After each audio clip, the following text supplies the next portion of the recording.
¿Qué tal? Buenos días, buenas tardes, buenas noches.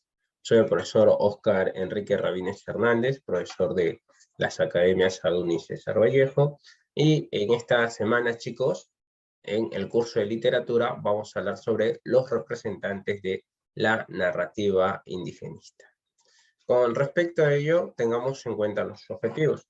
Los objetivos son conocer las características de la obra de Enrique López Albuja. Asimismo, comprender las características de la producción narrativa de Ciro Alegría y entender los rasgos de las obras literarias de José María Arguedas, ¿no? Entonces, chicos, empezamos con una pequeña introducción, ¿no? Con respecto al indigenismo. Hay que tener en cuenta que el indigenismo es un movimiento cultural, ideológico y literario que se desarrolla a partir de la segunda década del siglo XX, en el cual se va a revalorar al hombre indígena, ¿no?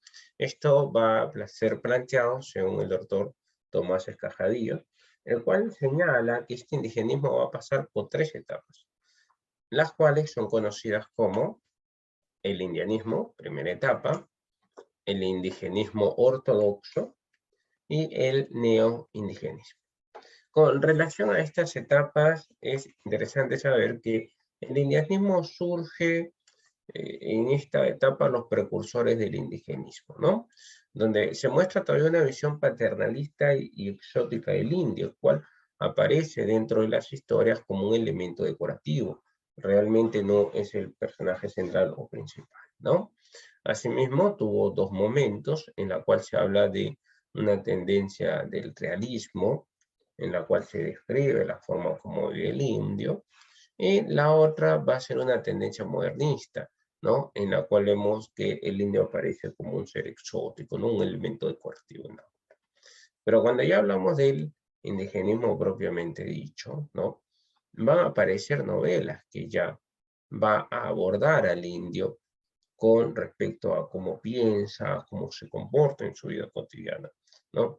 Por ejemplo, obras que realmente no presentan todavía al indio como un indio pensante, con ideas y todo ello, son obras como Aves sin Nidos, ¿no? En la cual hay una crítica, por ejemplo, a esta obra. Asimismo, ya nosotros podemos hablar ya del indigenismo ortodoxo, donde sí se ve una búsqueda de la reivindicación social del indio. Y esta cómo se va a ver plasmada, ¿no? Se manifiesta, por ejemplo, con una visión más realista del mundo andino y también porque esta derive del regionalismo americano. Tenemos obras como, por ejemplo, podríamos citar el caso de los cuentos andinos de Enrique López Albujar, en la cual se describe el ambiente donde vive el hombre andino con sus creencias y costumbres. Y asimismo el mundo es ancho y ajeno, ¿no? En la cual vemos cómo ahora los indios se han organizado en comunidades para poder protegerse y salir adelante. Ya la tercera etapa es la del neoindigenismo, la cual esta etapa, conocida como neoindigenista, vamos a ver que presenta una visión ya integral del mundo andino, en la cual podemos apreciar también el uso de técnicas como lo real maravilloso, que es la introducción de creencias populares en la historia. Y no podemos dejar de lado lo que es también la influencia de las técnicas narrativas vanguardistas, ¿no? Que podemos apreciar. Un tema constante en este neoindigenismo, vamos a ver que es la lucha del indio contra las transnacionales, como podemos ver en obras como Los ríos profundos o indudablemente la obra de Manuel Escorza, como es Redoble Borrascas. En esta ocasión, nosotros nos vamos a centrar en hablar del indigenismo propiamente dicho. Pero, ¿cuál fue el contexto histórico en que se va a desarrollar este tipo de novela? Bueno, podemos hablar de Leonceño de Leguía, en 1919 a 1300, ¿no? En el tercer militarismo de Sánchez Cerro y Oscar Benavides, y partidos socialistas que se forman en el Perú, ¿no? Versus el APRA. Pero centrándonos ya en el contexto literario, que es el que vamos a ahondar, hay que tener en cuenta que los representantes del indigenismo literario, ¿no? Buscan cultivar principalmente la narrativa, y justamente a través de la novela se podría exponer las vivencias del hombre andino del Perú, ¿no? Aunque se utilizó en un principio técnicas del realismo decimonónico, como es la narración lineal, el narrador en tercera persona, o también conocido como narrador omnisciente, vemos que ellos se proponen hacer algo nuevo, ¿no? Hacer ahora que el indio se convierta en el protagonista de las letras. Ujú, claro, así es. O sea, habíamos señalado que anterior a ello se mostraba al indio como una figura exótica o decorativa, ¿no? Y ahora ya no, ya. Ahora el indio es un agente activo, el cual se desarrolla una sociedad. ¿Y quiénes son los escritores que nos van a hablar de ello? Bueno, entre los principales escritores indigenistas vamos a tener a Enrique López Aluja, a Ciro Alegría y a José María Arias. Empecemos con Enrique López Aluja.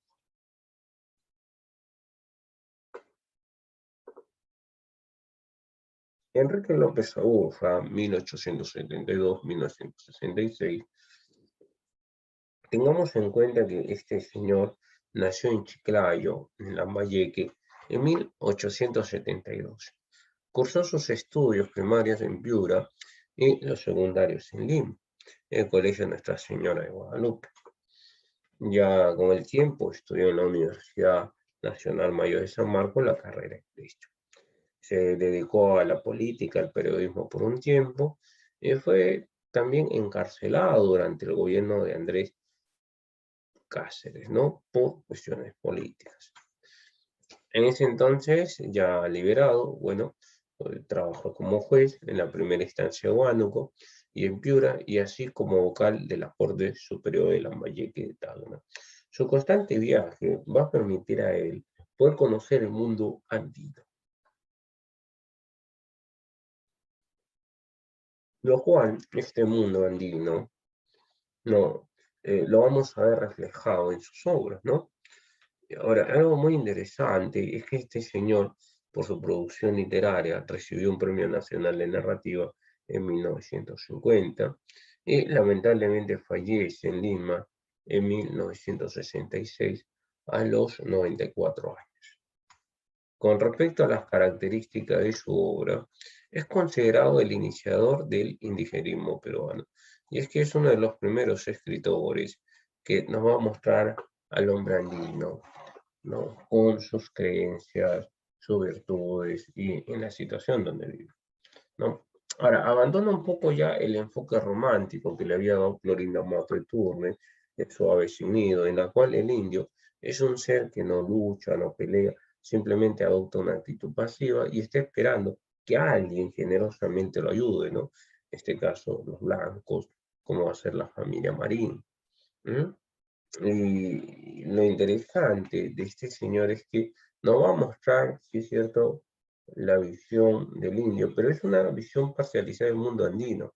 Pues muchas veces las historias, sí es cierto, tienen como protagonista al indio, pero está relacionado a lo que son la temática de la delincuencia o problemas sociales.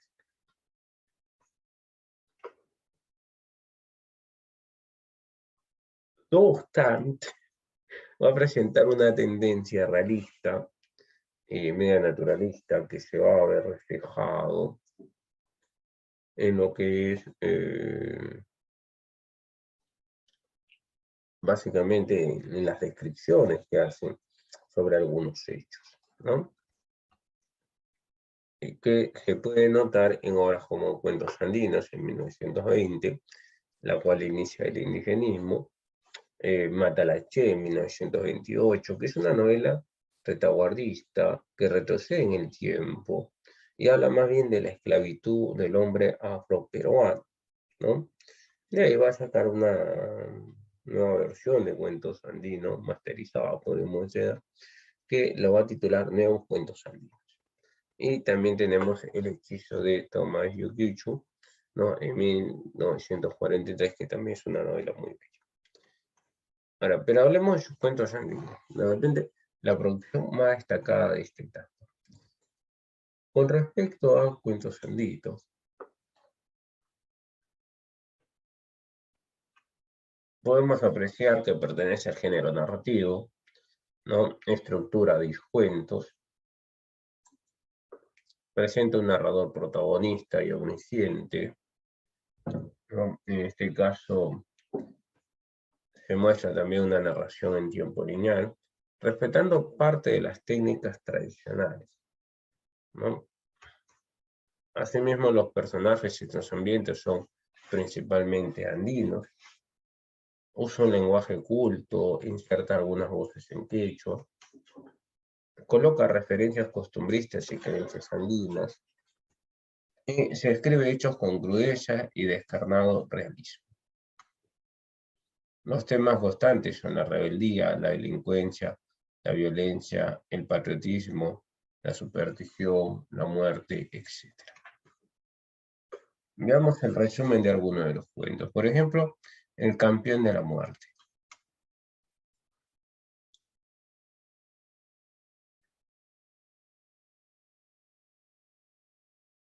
El campeón de la muerte nos señala la historia del anciano Liberato Tucto, el cual estaba chachaba coca de cuclillas en la puerta de su choza.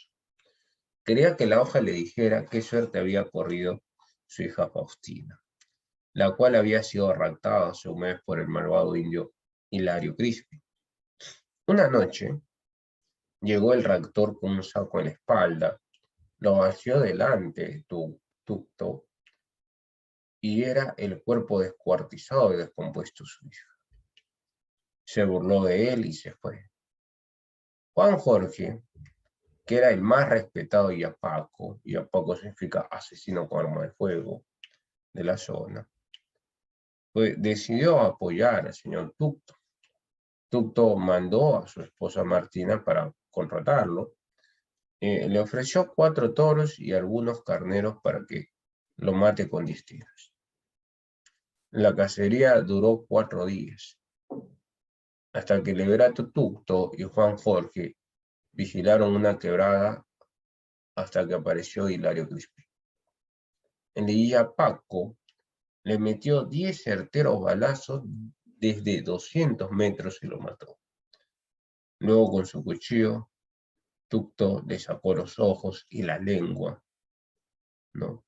Y Juan Jorge le sacó el corazón para comérselo, porque decía que era él un cholo muy valiente, y como es, ¿no? Tenía la creencia que al comerse el corazón, pues él tendría los mismos poderes que este señor Hilario Crispi. Bueno, este es uno de los cuentos que destaca. Asimismo, podemos hablar de algunos aspectos, fragmentos que podemos analizar. Por ejemplo, acá está, miren, parte de los fragmentos del cuento dice: en estas hondas meditaciones estaba el viejo Tucto, el 30º día del rapto de la añorada doncella, cuando de entre las sombras de la noche naciente surgió la torva figurada de un hombre, que al descargar en su presencia el saco que traía a la espalda dijo: viejo, aquí te traigo a tu hija para que no la hagas buscar tanto, ni andes por el pueblo diciendo que un mostrenco se la ha llevado. Y sin esperar respuesta, el hombre, que no era otro que Hilario Crispi, desató el saco y vació de golpe el contenido. Un contenido nauseabundo, viscoso, horripilante, sanguinolento, macabro, que al caer se esparció por el suelo, despidiendo un olor acre y repulsivo. Aquello era la hija de Tucto, descuartizada, con prolijidad y paciencia diabólica, escalofriante. Un enseñamiento de loco trágico. ¿Qué podemos apreciar en el fragmento? La presencia de un narrador omnisciente, como vemos, la narración en tercera persona, ¿no? Cuando dice, en estas hondas meditaciones estaba el viejo Tucto, ¿no? Alguien está contando la historia del viejo Tucto. Ese es el narrador omnisciente. ¿Qué más podemos ver? Que se emplea un narrador protagonista cuando el Crespín comienza a contar la historia, ¿no? Dice, viejo, aquí te traigo a tu hija para que no le hagas buscar tanto ni andes por el pueblo. No, protagonista. Ahora hay descripciones de tendencias naturalistas que lo podemos observar en las descripciones violentas que se realizan, ¿no? Como por ejemplo cuando habla de el contenido que va a arrojar, era nauseabundo, viscoso, horripilante, sanguinario, macabro, no, hasta repulsivo. Todo ello tiene que ver con las descripciones naturalistas. ¿Qué más podemos notar? Que trata sobre el tema del asesinato, ¿no? Indudablemente. Veamos otro fragmento más. Dice, Juan volvió a sonreír y volvió a apuntar diciendo, a la mano izquierda. Y así fue. La mano izquierda quedó destrozada.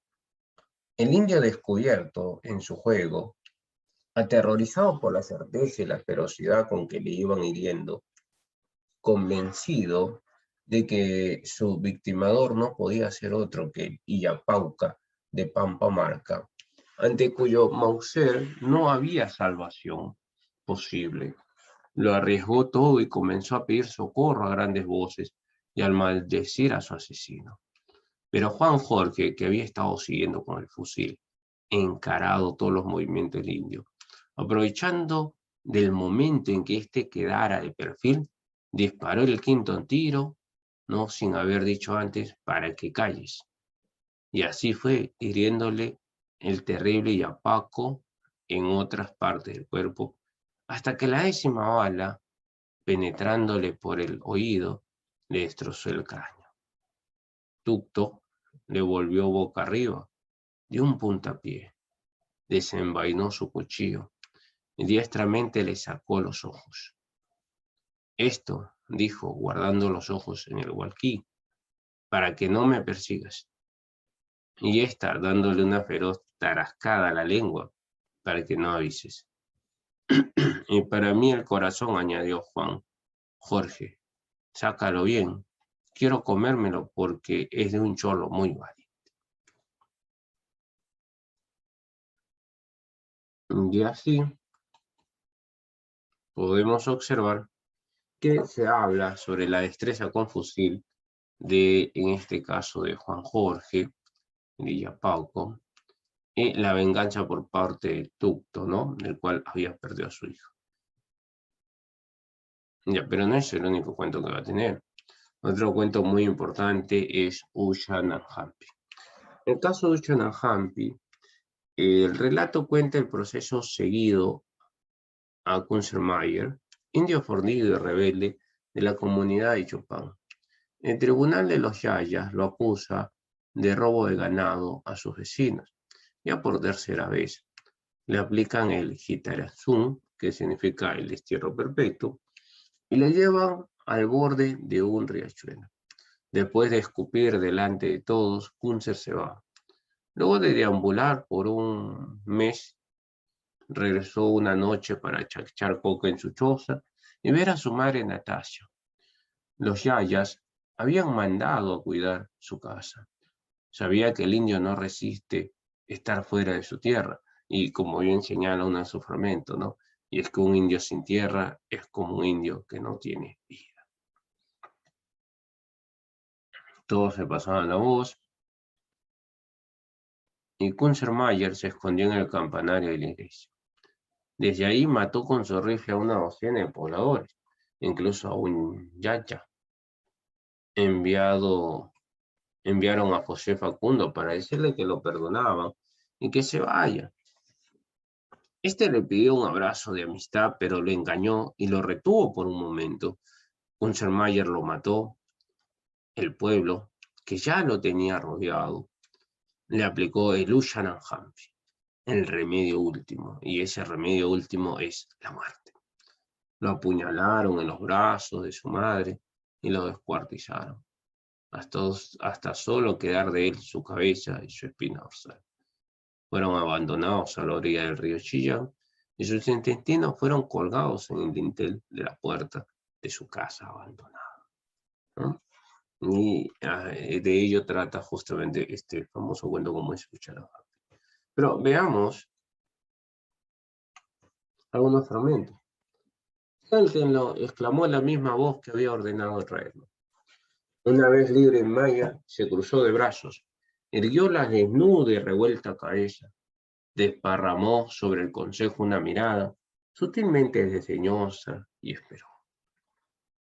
José Ponciano te acusa y te acusa de que el miércoles pasado le robaste su vaca molinera y que has ido a vendérsela a los de Ovas. ¿Tú qué dices? ¿Verdad? Pero Ponciano me robó el año pasado un toro. ¿Estamos pagados, pues? ¿Y por qué entonces no te quejaste? Porque yo no necesito de que nadie me haga justicia. Yo mismo sé hacérmela, ¿no? ¿Qué es lo que podemos apreciar en este fragmento? Él habla sobre la rebeldía del indio, ¿no? En este caso, Pulsermayer, y el mundo delincuencial. Acá tenemos otro fragmento. Pero el gran consejo de los yayas, sabedor por experiencia propia, de lo que el indio ama a su hogar, del gran dolor que siente cuando se ve obligado a vivir fuera de él, de la rabia con que se adhiere a todo lo suyo, hasta el punto de morirse de tristeza cuando le faltaba poder para recuperarlo. Ahí vemos cómo se habla de la sabiduría popular y la relación importante del hombre andino con la naturaleza. Inmediatamente se le anuló una soga al cuello y comenzó el arrastre, primero por el pueblo para que, según los yayas, todos vieran cómo se cumplía el Ushananhampi, después por la senda de los cactus. Cuando los arrastradores llegaron al fondo de la quebrada, a orillas del Chillón, solo quedaba de Konsermayer la cabeza y un resto de Spinoza. Lo demás quedó entre los cactus, las puntas de las rocas y las quijadas insaciables de los perros.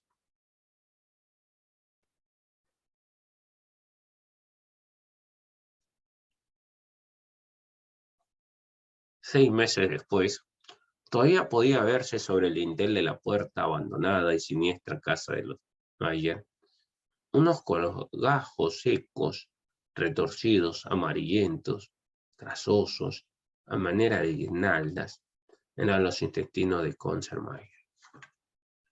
Que podemos ver que se insertan vocablos en quechua, ¿no? Como Ushananhampi, por ejemplo, y aborda el tema de la ejecución de la justicia popular, ¿no?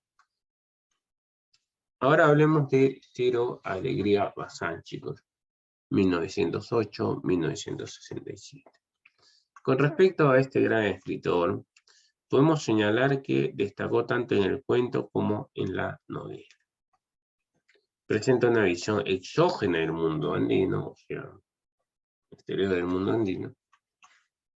Representa al hombre indígena, por cierto, de la Sierra Norte.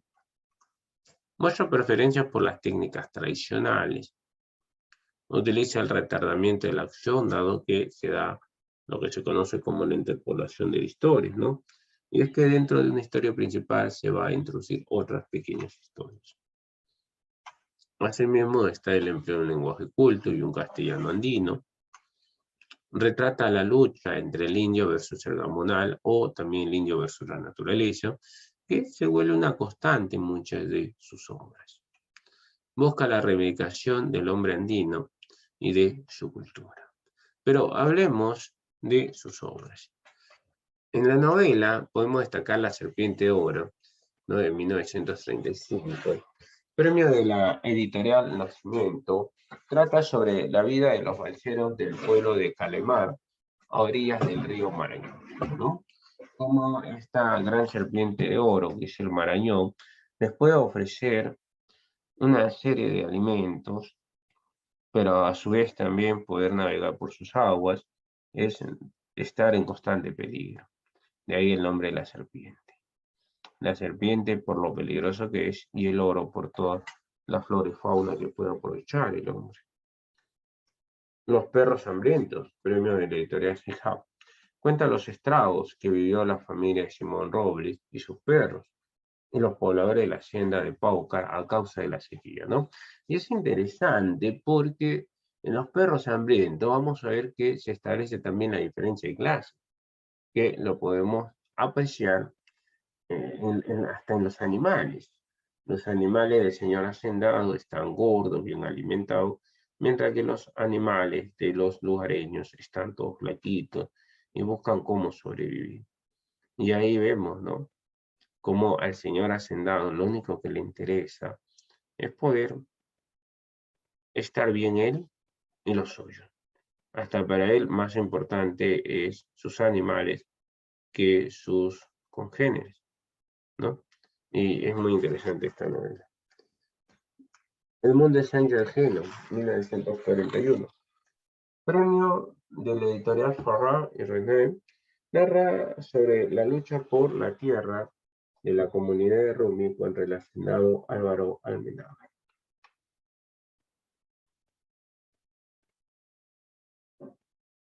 Entre los cuentos tenemos Duelo de Caballeros, ¿no? En 1963, obra formada por 7 cuentos y 2 relatos. Destaca indudablemente el cuento de Calixto Carmentia. Y muy aparte de ello tenemos 7 cuentos quirománticos en 1978, que es una obra póstuma, ¿no? Se ha publicado después de la muerte. Veamos acá algunos fragmentos de Los perros hambrientos. Que se llama así, pues hay una historia de esta, es que una viejita tenía 2 perros. El uno se llamaba Hueso y el otro Pellejo. Y fue que un día la vieja salió en su casa con los perros. Y entonces llegó un ladrón y se metió bajo de la cama. Volvió la señora por la noche y se puso a acostarse. El ladrón estaba calladito ahí, esperando que ella se durmiera para aguarla silencito, sin que lo sintieran los perros, y pescar las llaves de un cajón con plata. Y vela que la vieja, al agacharse para pescar la bacenica, le vio las patas donde el ladrón. Y como toda vieja y bien sabida, esa también era pi. Y entonces puso a lamentarse como quien no quiere la cosa. Ya estoy muy vieja. Ay, ya estoy muy vieja y muy flaca. Hueso, viejo, nomás estoy. Hueso, viejo. Y repetía cada vez más fuerte, como al mirar. Decía, hueso y pillejo, hueso y pillejo. Y en eso, pues, oyeron los perros y vinieron corriendo. Ella les hizo una ceñita y los perros se fueron contra el ladrón haciéndole leña. Vela y pues eso tan bueno que esto se llama también hueso y pillejo, pues. Esto es parte del fragmento Los perros hambrientos, donde podemos ver, ¿no? La recreación del castellano andino. Se trata de reproducir la forma como habla, ¿no? En este caso, y es que recordemos que el indigenismo hay una tendencia falista. Se trata de describir al personaje tal y como lo podemos apreciar, ¿no? Con su vestimenta, su costumbre e inclusive la forma como habla, ¿no? Con sus expresiones dialectales. Y ahí vemos que utiliza el castellano andino. Hay cierto retardamiento de la acción, dado que el personaje es Simón Robles, que cuenta una historia secundaria dentro de la historia principal, ¿no? Eso es lo que podemos apreciar en este fragmento. Otra parte dice, pero patrón, patroncito, váyanse, no hay nada, yo no puedo hacer nada, terminó don Cipriano. Váyanse, repitió don Rómulo. La voz de Simón Robles sonó ronca y firme. Patrón, ¿cómo que no hay nada? Sus mulas y caballos finos están comiendo cebada. No vale más que un animal un cristiano. Y también ahí están sus blancas. Punta grande, patrón. tenemos mujeres y también hijos. Piénselo de usted, patrón. Hágalo por su mujer y sus hijos. Si tiene este corazón en el pecho, patrón, conduélase. Y si tiene pensar hombre derecho, piense, patrón. Con nuestro trabajo, con nuestra vida, se han abierto todas estas chakras. Sí, sembrado y cosechado todo lo que usted come y también lo que comen sus animales. Algo de eso, denos siquiera donde los más necesitados. No nos deje botados como meros perros, hambrientos, patrón, ¿no? Y otra vez podemos ver el uso del castellano andino. Y algo muy interesante, muestra la lucha del hombre andino contra el hacendado. Y se denuncia los abusos que padece el indio, e inclusive la indiferencia del patrón, ¿no? Contra los indios que trabajan para él. Muy interesante la obra. Y ahí ya vemos esta tendencia a la búsqueda de la reivindicación del hombre. Pero uno de los cuentos muy destacado, y habíamos mencionado, va a ser Galicio Garmendia, ¿no? Con respecto a Galicio Garmendia, para que tengamos en cuenta, pequeño resumen, el cuento narra la historia del carpintero Calixto Garmendia, quien vivía con sus hijos y con su esposa en un pueblito de los Andes. Saludaba con respeto a las autoridades, pero nunca les agachaba la cabeza y eso le molestaba a las autoridades, los cuales muchas veces veían y decían, este indio es un soberbio. Él saludaba con respeto a las autoridades, pero nunca le agachaba la cabeza y eso es lo que le molestaba. Colaboraba en los reclamos con cualquiera que haya sufrido alguna injusticia, porque este señor es muy solidario, por cierto, y por eso que era respetado también por los suyos, pero sé que, como es la ironía, ¿no? Él había comprado un terreno en el cual cultivaba, y un día se produjo una peste en el pueblo, y usaron su terreno como cementerio. Le prometieron pagarle, pero a pesar de los años y de su reclamo, nunca lo hicieron.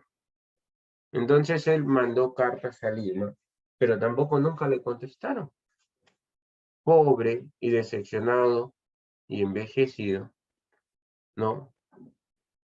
Se vengaba rompiendo las tejas de los ricos de vez en cuando, caminaba ahí una piedrita. Un día el alcalde y el principal, culpable de su desgracia, murió y él se encargó de fabricar el ataúd y lo cobró muy caro. Tiempo después, bueno, él también murió decepcionado de la justicia, ¿no? Y ahí vemos de alguna manera el tema de la corrupción de las autoridades, ¿no? Autoridades a veces que se aprovechan de los que menos recursos tienen. Y acá tenemos justamente un fragmento, mira, de la historia de Calixto Garmendia. Sucedió que vino una epidemia de tifo y el panteón del pueblo se llenó con los muertos, del propio pueblo y los que traían del campo. Entonces las autoridades echaron mano de nuestro terrenito para panteón. Mi padre protestó diciendo que tomaran tierra de los ricos, cuya hacienda llegaba hasta la propia salida del pueblo. Dieron de pretexto que el terreno de mi padre estaba ya cerca. Le pusieron gerdames y comenzaron el entierro de los muertos. Quedaron a darle una indemnización de 700 soles, que era algo en esos años, pero qué autorización, qué requisitos, qué papeleo, que no hay plata en este momento. Se le estaban cobrando a mi padre para ejemplo de clamadores. Y es que mi padre siempre fue un hombre que siempre apoyó a todos, pero cuando él necesitó apoyo, pues no lo tuvo. Y como es, ¿no? A veces se ve esa inconsciencia, ¿no? Personas que siempre apoyan, ayudan y cuando uno necesita, pues no lo apoyan.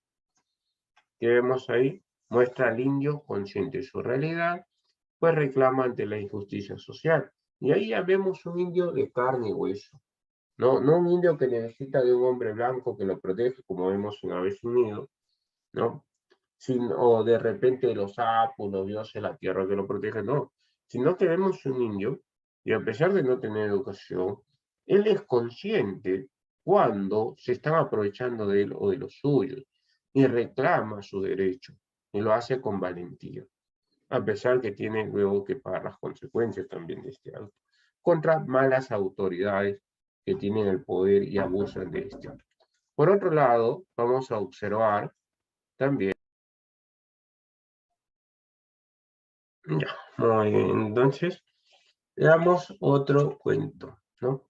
Ahora hablemos de José María Arguedas, 1911-1969. Con respecto a este gran escritor, ¿no? Destaca como novelista, cuentista, también fue poeta, Purima. Presenta una visión endógena del mundo andino. Muy aparte de ello, representa al hombre indígena de la Sierra Sur. Utiliza una mixtura entre el castellano y el quechua. Incluye lo autobiográfico como material creativo. Incorpora la mitología andina, intensifica el lirismo y muestra una transculturación narrativa.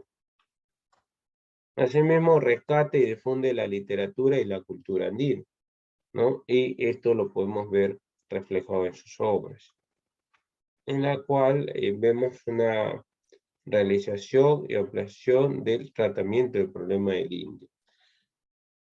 Y a comparación de Alújar y Ciro Alegría, este señor, a través de sus obras, nos va a mostrar el sentimiento y el pensamiento del hombre andino. Por eso se dice que tiene visión, ¿no?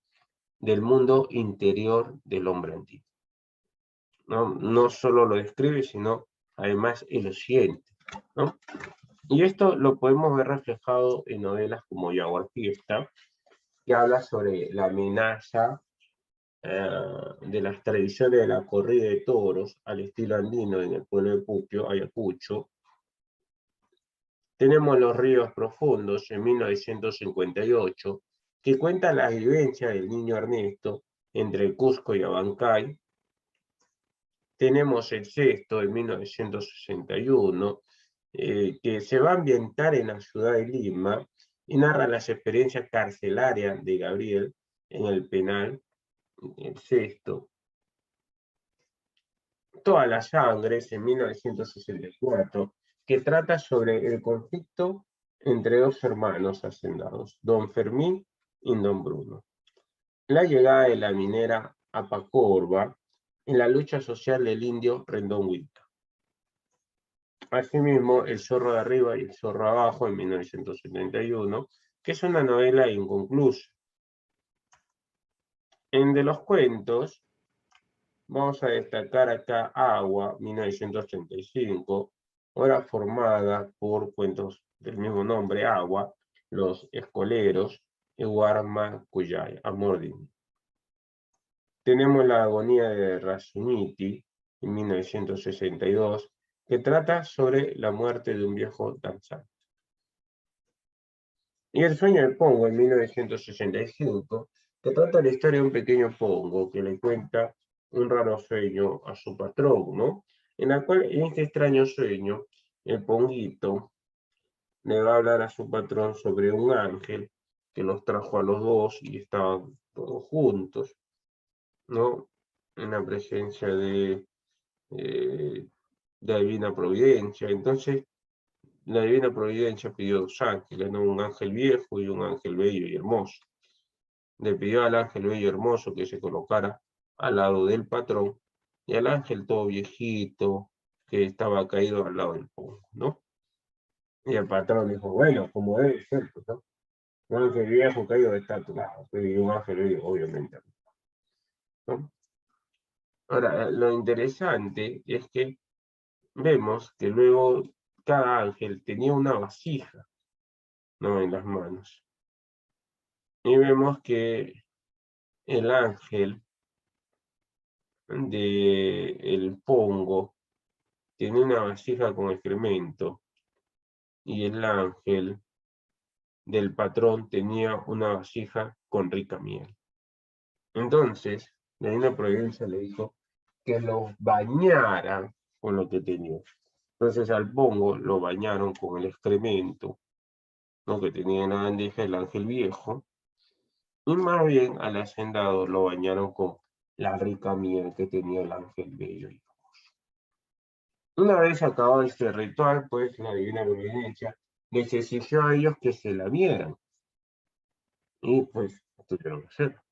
Y ahí es muy interesante ver algunos aspectos de esta nueva narrativa, ¿no? Sí es cierto que se aborda el problema del indio y todo ello, pero ya se está introduciendo también elementos de la cultura occidental como en la religión de los ángeles, ¿no? Y el carácter alegórico, ¿no? Como diciendo de que el indio, por ejemplo, podría estar por fuera, todo cochino y todo lo demás, ¿no? Y en el caso del patrón podría estar rebrillando, verse dulce todo, pero por dentro el indio es puro y es dulce, mientras que el patrón pues simplemente es todo lo malo, ¿no? Es lo contrario, por eso que la divina providencia le dice lámanse. ¿Y qué es lo que va a lamer el ponguito? La miel. O sea, y lo que él lame es de lo que está hecho. Y el patrón más bien el excremento, o sea, de eso está hecho también el patrón, ¿no? Es muy interesante, por ejemplo, estos cuentitos. Pero veamos algunos de ellos. Tenemos Warma Cuyay, Amor de Niño. Ya tenemos el pequeño resumen que relata el amor del niño Ernesto, aunque realmente es un adolescente de 14 años. ¿Ya? Ernesto, hijo de Mitis, quien es pariente de los patrones, pues su tío y don Froilán son dueños de la hacienda, está enamorado de una india adolescente llamada Justina. Ella prefiere al Cutu, un joven indio novillero, empleado de la hacienda biseca, donde ocurren los hechos. Cierto día, el patrón, don Froilán, abusa sexualmente de Justina, y Ernesto le pide a Cutu que asesine al agresor. Pero el novillero se niega por ser indio, es decir, se siente socialmente inferior al patrón. Cutu prefiere vengarse con los novillos, a los cuales golpea. Al inicio Ernesto aprueba esto, pero luego se arrepiente de ello, que se da cuenta que no tiene la culpa los pobres animalitos. Esto causa el repudio de Ernesto hacia el Cutu, a quien califica de maula o cobarde por no vengarse de don Solán, ¿no? Hasta que un día el Cuto, cansado de su impotencia y de los reclamos de Ernesto, se marcha de la hacienda y deja a Justina. Ernesto mantiene su amor por la muchacha, aunque sin guardar esperanza. Finalmente Ernesto es llevado a la costa, donde vive amargado. Se compara con un animal de las alturas frías, trasladado al desierto, imaginando que lejos el Cuto, aunque cobarde, llevaría una vida mejor trabajando en la hacienda de la sierra. Y sobre eso trata Guarmacuya, ¿no? Entendemos que el indio se convierte en una víctima, ¿no? Lamentablemente era la realidad que les tocaba vivir muchas veces. Y podemos ver que en Guarmacuyay es el tercer cuento del libro Agua, de José María Arguedas. En este relato se percibe como el hacendado no solo es dueño de la tierra, del agua, de los animales, sino también de los cuerpos de los indios, a los cuales pueden castigar o violar, tal como sucede con la pobre Justina, ¿no? Por otro lado, vemos que Ernesto es rechazado por Justina. Esta le dice que se vaya con sus señoritas, es decir, con las mujeres de su clase, ya que es pariente de los hacendados. Al inicio, los indios sirvientes bailan en rondas y dejan a un lado a Ernesto. Ya es visto como diferente, pues es el hijo de Miti. Miti significa blanco. Ernesto se siente un desarraigado, pues está entre dos mundos, ¿no? En la cual ni el mundo del blanco ni el indio lo acoge, ¿no?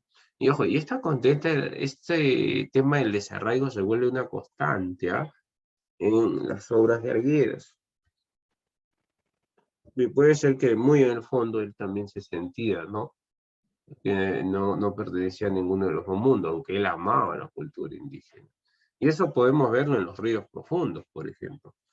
En los ríos profundos, género narrativo, especie novela, estructura 11 capítulos, hay un narrador protagonista en primera persona, la narración se desarrolla en un tiempo lineal, presenta ambientes urbanos y andinos de la Sierra Sur, incorpora términos y cantos en quechua, huaynos, se utiliza lo real maravilloso como es el zumbayo, ¿no? Hay personajes adolescentes de distintas clases sociales, y se hace referencia a mitos y creencias indígenas. Personajes y escenarios se desarrollan en el Cusco. El protagonista, el niño Ernesto, el cual junto a su padre, que es un abogado, van a llegar a visitar en el Cusco al viejo, que es el tío Ernesto. Luego van a ir hasta Bancay, donde se va a establecer en un colegio. Ahí va a conocer a Linares, a Lleras, a Lañuco, que van a ser sus compañeritos, a Antero, a Palacito y a la Opa Marcelina, que por cierto trabaja en el internado. Luego va a ir a la hacienda Patibimba, va a haber la revolución de las chicheras, dirigida por doña Felipa. Pero veamos los principales hechos. Primero, Ernesto y su padre llegan al Cusco donde se encuentran con el viejo. Ernesto y su padre recorren la ciudad de la costa y la Sierra Sur. Ernesto y su padre van a Bancay y lo internan en un colegio religioso. Ernesto visita Patibamba y el cura en sus sermones elogia a los hacendados. Ernesto visita el barrio de Guanopata y se describe a los integrantes del colegio y se habla de la Opa Marcelina. Antero lleva un zumbayo al colegio y se describe las peleas entre los alumnos y los abusos de los mayores. Las chicheras, lideradas por doña Felipa, se rebelan para exigir el reparto de la sal al pueblo. Ernesto las acompaña en el tumulto. Castigan a Ernesto por haber participado en esta revolución de la chichera. El cal regresa a Patibamba con el cura y se armonía a los indios. Hay un conflicto entre los alumnos. Yera se fuga. Los militantes contienen a las chicheras. Antero y Ernesto conversan en el colegio sobre la situación. Un domingo Ernesto y otros alumnos van a ver una exhibición de la banda militar. También visita el barrio de Guanapata, donde se deleita escuchando a los músicos y cantores. Los militares se retiran a Bancay sin haber capturado a doña Felipa. Y de pronto una peste de tifo irrumpe en el pueblo, proveniente de los contornos. La Opa Marcelina fallece víctima del mal. Ernesto se acerca a verla, por lo que es puesto luego en cuarentena, pues se tiene miedo de que él se haya podido contagiar y pueda causar más muertes. El pueblo le exige al padre hacer una misa para que los proteja a todos y para que acabe la peste, pero el padre tiene miedo. Y tan las insistencias de las indias, pues este va a aceptar y la hace a la medianoche, ¿no? Para evitar el tumulto. Con el permiso del padre, Ernesto abandona Bancay y se va a la hacienda del viejo, recordemos su tío, donde va a esperar el retorno de su padre. ¿Cuál es el tema que podemos ver que se desarrolla en los ríos profundos, chicos? El tema de la identificación con el mundo andino. Otros temas es el sistema educativo opresivo, la violencia sexual y social, y la relación del hombre con la naturaleza. La crítica a la iglesia, el desarrollo cultural. Veamos acá parte del fragmento de la obra. Dice, frente a Yauyos hay un pueblo que se llama Cusi. Yauyos está en una quebrada pequeña, sobre un afluente del río Cañete. El riachuelo nace en uno de los pocos montes nevados que hay en ese lado de la cordillera. El agua baja a salto hasta alcanzar el río Grande, que pasa por el fondo lejano del valle, por un lecho escondido entre las montañas que se levantan bruscamente, sin dejar un claro ni una hondanada. El hombre siembra en las faldas escarpadas, inclinándose hacia el cerro, para guardar el equilibrio. De Cangallo seguimos viaje a Huamanga por la pampa de los indios de Morochuco, cerca de la Huamanga. Cuando bajábamos lentamente la cuesta, pasaron como 10 de ellos. Descendía cortando camino al galope. Iban emponchados, una alta bufanda les abrigaba el cuello. Los largos ponchos caían sobre los costados del caballo. Varios llevaban guarrapús a la espalda, unas trompetas de cuernos ajustadas con anillos de plata. El canto de los guacupacuros subía a las cumbres como un coro de todo encelados e iracundos. Podemos ver que hay una identificación del hombre andino con la naturaleza y muestra escenarios de la costa y las sierras. Acá tenemos otro hermoso fragmento, dice: eran más grandes y extrañas de cuanto había imaginado las piedras del muro incaico. Bullían bajo el segundo piso, encalados que por el lado de la calle angosta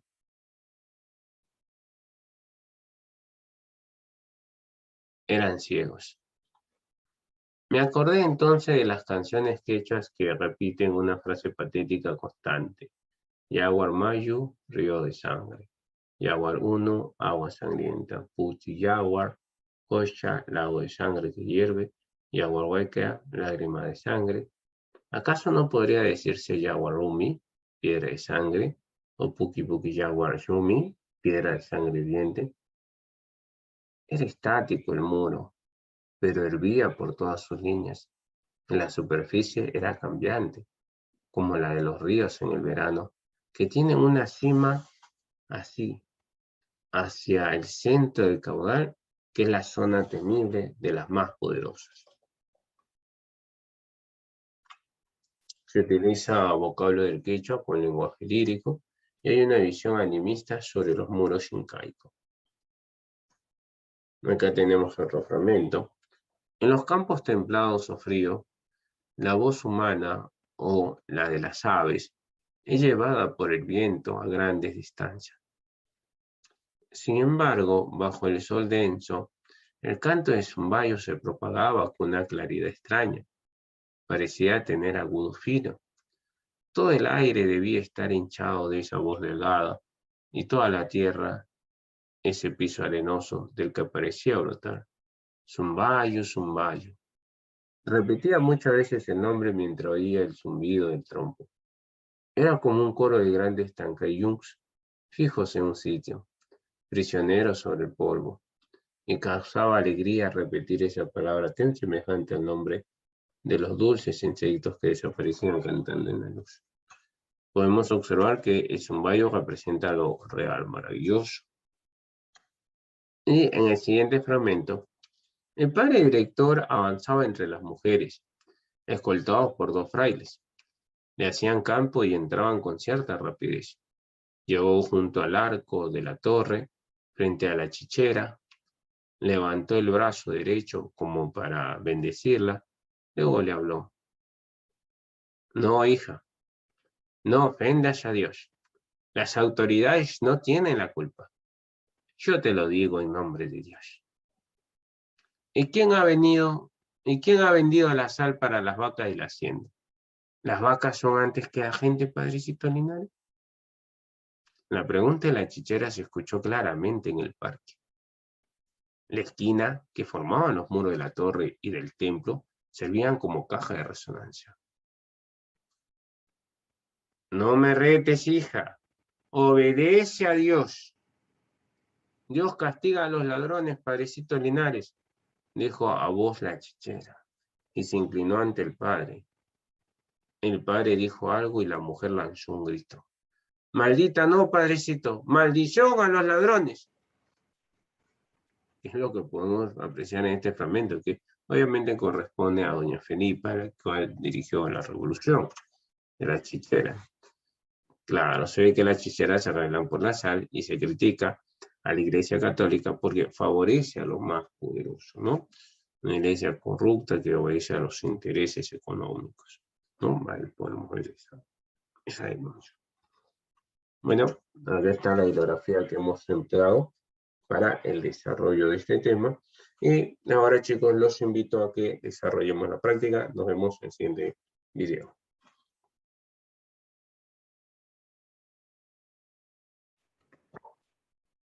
Bueno, chicos, continuando, chicos, con las preguntas, en este caso de la Nelson Marco, lo referente a nuestro tema de los representantes de la narrativa indigenista, chicos, empezamos entonces con su desarrollo.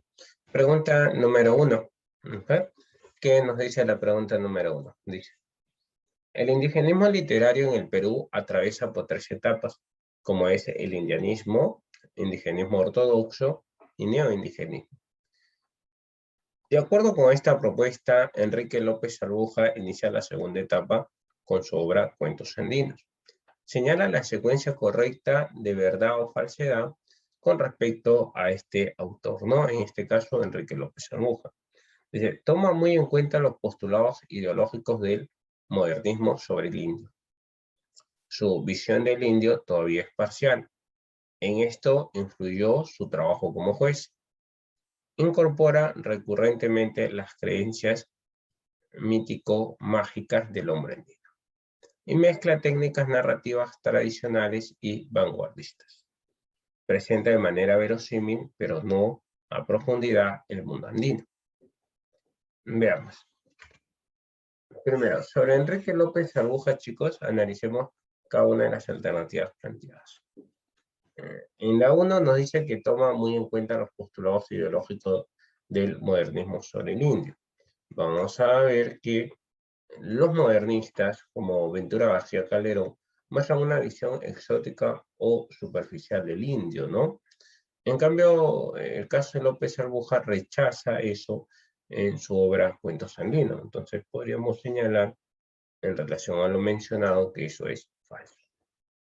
Su visión del indio todavía es parcial. En esto influyó su trabajo como juez. Habíamos señalado que el cargo que López Arbuja desempeñó como juez influenció en su visión del mundo andino, pues enfoca más los problemas judiciales de este, ¿no?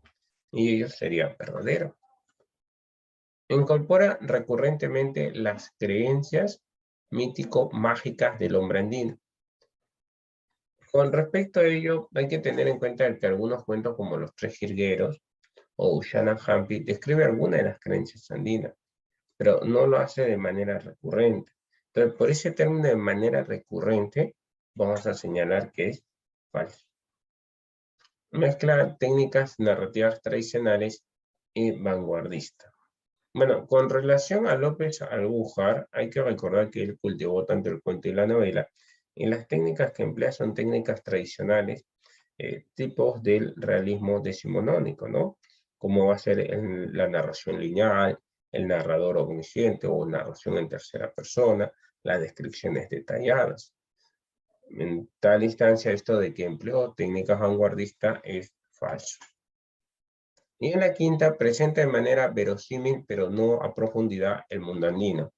Con respecto a ello, recordemos que la descripción que hace Albújar del mundo andino es verosímil, o sea, realista, porque presenta hechos creíbles, ¿no? En este caso. Obviamente no llega a la profundidad psicológica de conocer el mundo interior del hombre andino, como lo hace Argueda, pero sí refleja parte de esa realidad. Por ende, vamos a destacar que ello es verdadero. Entonces, teniendo en cuenta qué es lo que nos pide, dice que indiquemos falso, verdadero, falso, verdadero. Como ustedes pueden apreciar, la clave sería la B de Bar. Muy bien, chicos, captura de pantalla.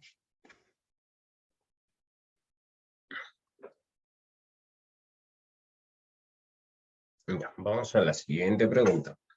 A ver, la siguiente pregunta nos dice, lea con atención el siguiente fragmento del cuento Ushanan Hampi, de Enrique López Arbújar, y complete correctamente el enunciado. Inmediatamente se le anudó una soga al cuello y comenzó el arrastre. Primero por el pueblo, para que, según los yayas, todos vieran cómo se cumplía el Ushanan Hampi.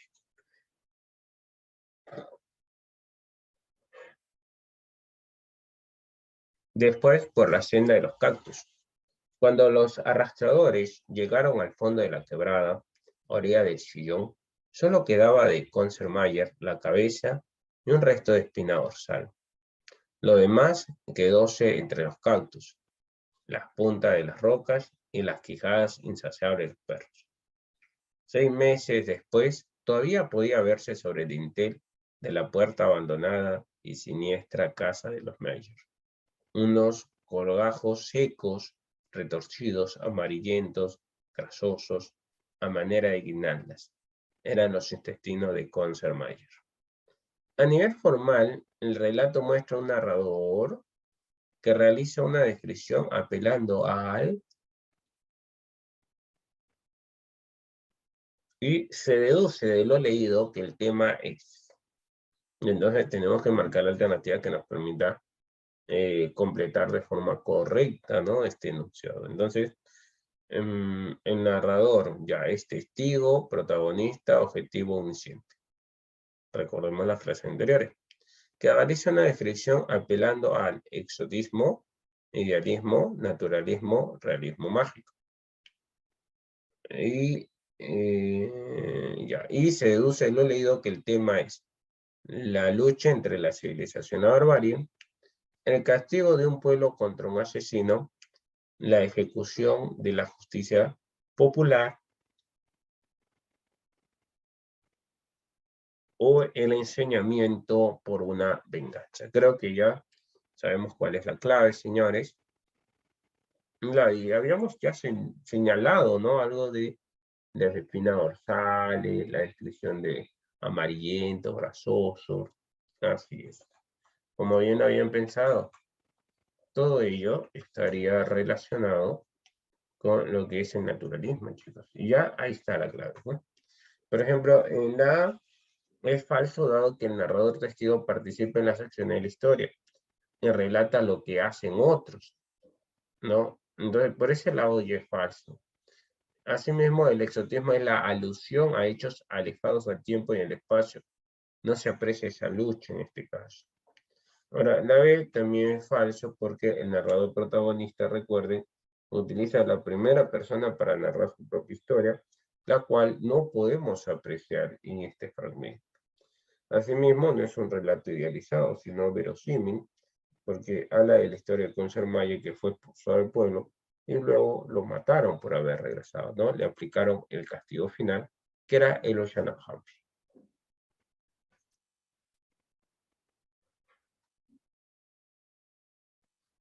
La C, como vemos, es verdadero, dado que el narrador objetivo, recuerda, describe las acciones de la realidad sin meterse en la mente de los personajes. Las descripciones es desgarradora y cruda, propia del naturalismo. ¿Ya, chicos? Recuerden ello. Ahora, el tema, recordemos, es la ejecución de la justicia popular, ¿no? Traducción Ushanahampi. El caso de la D va a ser falso porque, a comparación del narrador objetivo, el narrador omnisciente se emplea en tercera persona y en eso se parece al narrador objetivo, pero describe todo lo que hace y piensa el personaje, ¿ya? Lo que no hace, por ejemplo, el narrador objetivo. Ahora, no se usa el realismo mágico y el enseñamiento contra Consermayer no es por venganza, sino es por justicia, ¿no? Entonces, por todo ello, la clave es las celdas. Ahí está, chicos, las celdas. Para, bueno, un tiempo para que realicen su captura de pantalla.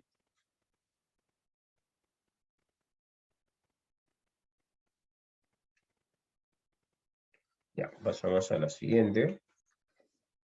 Pero patrón, patroncito, váyanse. No hay nada. Yo no puedo hacer nada, terminó don Cipriano. Váyanse, repitió don Rómulo. La voz de Simón Robles sonó ronca y firme. Patrón, ¿cómo que no hay nada? Sus mulas y caballos finos están comiendo cebada. ¿No vale más que un animal un cristiano? Y también hay tan sus vacas, punta gorda, grandes, patrón. Y tenemos mujeres, también hijos. Piénselo de usted, patrón. Hágalo por su mujer y sus hijos. Si tenés este corazón en el pecho, patrón, conduélase. Y si tiene que pensar en hombre derecho, piense, patrón, con nuestro trabajo, con nuestra vida, se han abierto toda esta chaca. Si sembrado y cosechado todo lo que usted come y también lo que comen sus animales. Algo deseo de él, no siquiera, donde los más necesitados. No nos deje botados como meros perros hambrientos, patrón. ¿Qué característica de la narrativa de Cero Alegría podemos apreciar en el fragmento anterior de la novela Los perros hambrientos? A. Representa con gran intensidad y exotismo la psicología del hombre andino. B. Utiliza un lenguaje lírico para describir el entorno social y a los personajes. C. Resalta la identificación del hombre del Ande con el paisaje y la naturaleza. D. Presenta una denuncia con respecto a los abusos cometidos contra el indio. A ver, ¿cuál eligen ustedes, chicos?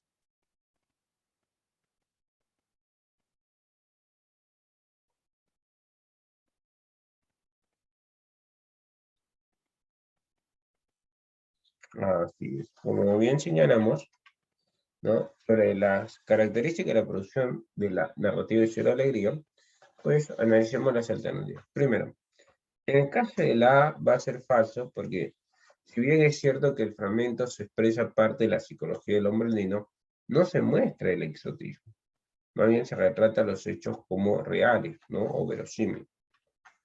La B también es falso porque en el fragmento no hay rastros verbales que evidencien un lenguaje lírico, es decir, el uso de algún poema o alguna canción, ¿no? Que podemos apreciar. La C, falso, porque si bien es cierto que el poblador andino muestra una gran identificación con la naturaleza porque se siente muy ligado a ella, el fragmento no se ve nada de ello. En cambio, la D es verdadero porque el fragmento se evidencia que el autor, por medio del personaje Simón Robles, busca denunciar los abusos cometidos contra el indio. El patrón no desea compartir el alimento que los mismos indios han generado, ¿no? Y esto es injusto porque se deduce que aquel que ha trabajado pues debería alimentarse. De ellos deberían ser la cosecha, aquellos que han sembrado. Sin embargo, vemos que no sucede ello, ¿no? El patrón se ha apoderado de todo ello.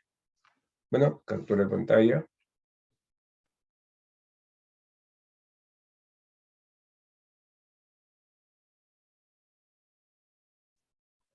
Ya, muy bien. Pasamos entonces a la siguiente. Dice, sucedió que vino una epidemia de tifo y el panteón del pueblo se llenó con los muertos del propio pueblo y los que traían del campo. Entonces las autoridades echaron mano de nuestro terrenito para pasión. Mi padre protestó diciendo que tomaran tierra de los ricos, cuyas haciendas llegaban hasta las propias salidas del pueblo. Dieron de pretexto que el terreno de mi padre estaba ya cercado. Pusieron gendarmes y comenzó el entierro de los muertos. Quedaron a darle una indemnización de 700 soles, que era algo en esos años, pero qué autorización, qué requisito, qué papeleo, que no hay plata en este momento. Se le estaban cobrando a mi padre para dar ejemplo de aquellos que reclamaban. Entonces nos dice, a partir del análisis del fragmento citado del cuento Calixto Garmendia de Cero Alegría, se puede inferir que en este relato el personaje indígena es mostrado como un ser desvalido, dependiente de un hombre blanco. Recibe el apoyo de las autoridades locales cuando sufre alguna injusticia. Es consciente de su situación y reclama ante las entidades sociales. Se organiza siempre colectiva y solidariamente para hacer respetar sus derechos. Teniendo en cuenta ello, vamos a analizar entonces cada uno de ellos, chicos. Primero, es mostrado como un ser desvalido, dependiente de un hombre blanco. Eso es falso. En el fragmento se aprecia que Galicio Garmendia no soporta las injusticias cometidas contra él inclusive, ¿no?, con algunos miembros de su comunidad, y es por eso que él reclama. Entonces, señalar que es desvalido es falso. Ahora, la B también es falso porque, según lo narrado en la historia, son las mismas autoridades locales las que le quitan el terreno a Galizo Garmendia. No es que él recibe el apoyo de las autoridades locales cuando sufre alguna injusticia, por el contrario, las autoridades se aprovechan de él, ¿no? Y lo molestan de alguna manera para que él sirva como ejemplo de los demás, ¿no? Ahora, en el caso de la C, verdadero, el autor quiere presentar a un indio rebelde, pues es consciente de los abusos que sufre, de la desigualdad social. Solo toca el terreno de Garmendia y no toca el terreno de los ricos, ¿no? Y podríamos señalar que más que un indio rebelde, es una persona que lucha por sus derechos, ¿no? Porque obviamente, si es su tierra, pues nadie debería quitárselo, ¿no? Pero como es, ¿no? Las autoridades cuando quieren aprovecharse, pues justamente eh, van a aprovecharse de que menos recursos tiene. Y eso lo vemos acá en este cuento. Ya. Ahora, la última, falso, ¿por qué? Porque en el fragmento no hay evidencia de una organización colectiva o solidaria para reclamar por la injusticia que sufrió Calixto Garmendia. Recuerdan que a la final Calixto muere triste y decepcionado de la justicia, ¿no? En la cual en algún momento él pensó que existía, lamentablemente. La clave la sé de casa. Ya chicos, tiempo para captura de pantalla.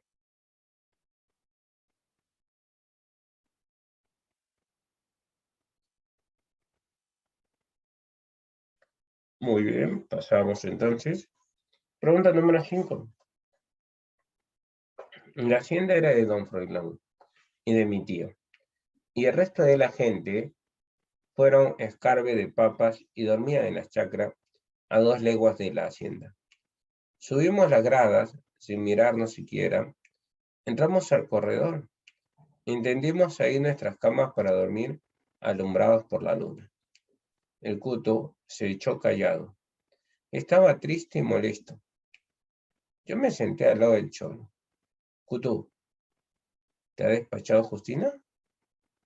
Don Froilán le ha abusado, niño Ernesto. Mentira, Cuto, mentira. Ayer nomás le ha forzado en la toma de agua cuando fue a bañarse con los niños. Mentira, Cutuyay, mentira. Déjate, niño. Yo, pues, soy indio. No puedo con el patrón. Otra vez, cuando sea abogado, vas a fregar a don Froilán. Con respecto al fragmento anterior del cuento Guarmacuyay, Amor de Niño, de José María Arguedas, elige la opción correcta. Pues chicos, veamos. La A dice, debido a su fortaleza física, el indio se siente socialmente superior al hacendado.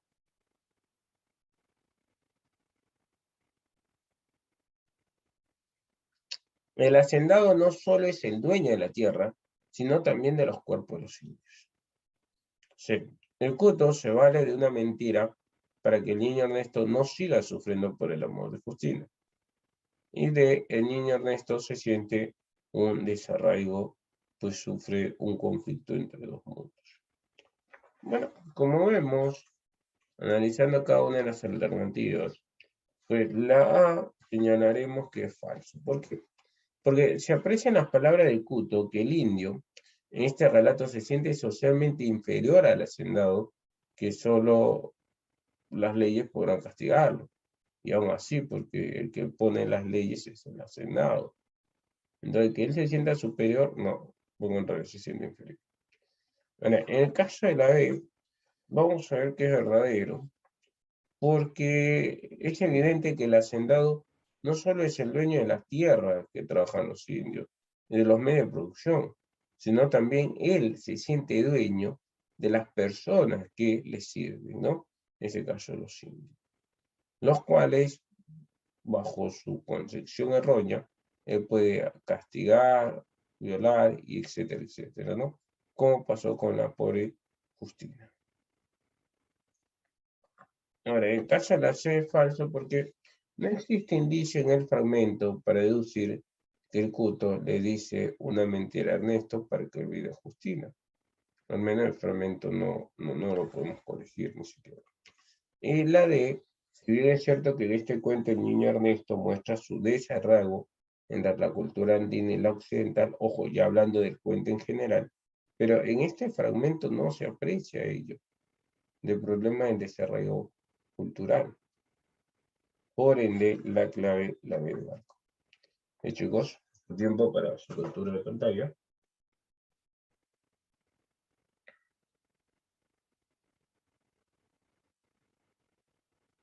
Ya, veamos.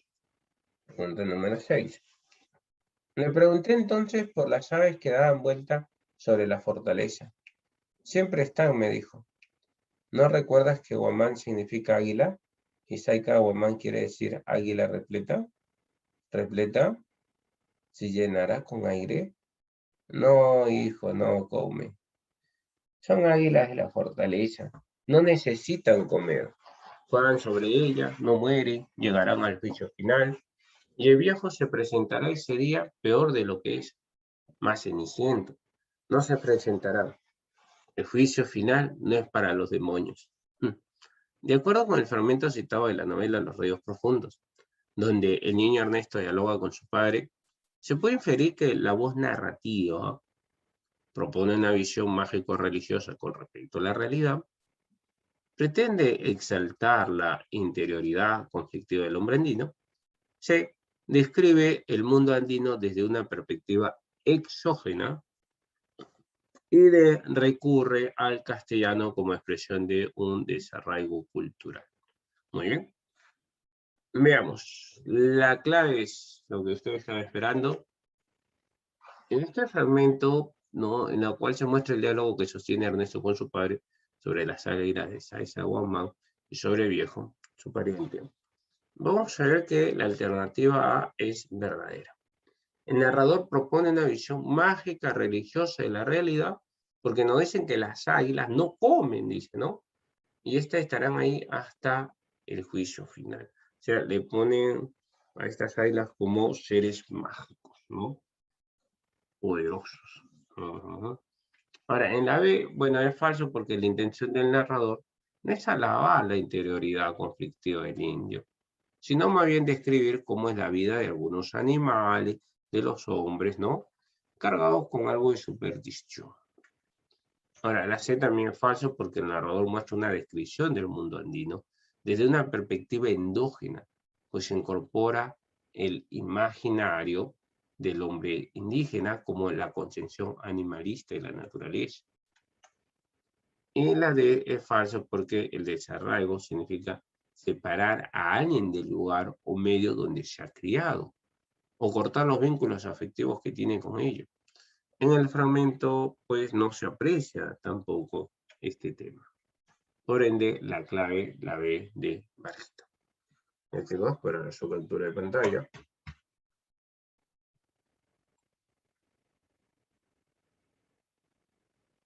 Y veamos, ahí están ya todas las claves.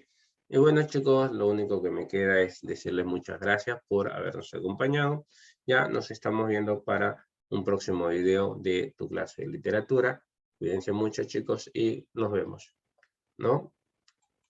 No se olviden, sigan revisando sus clases.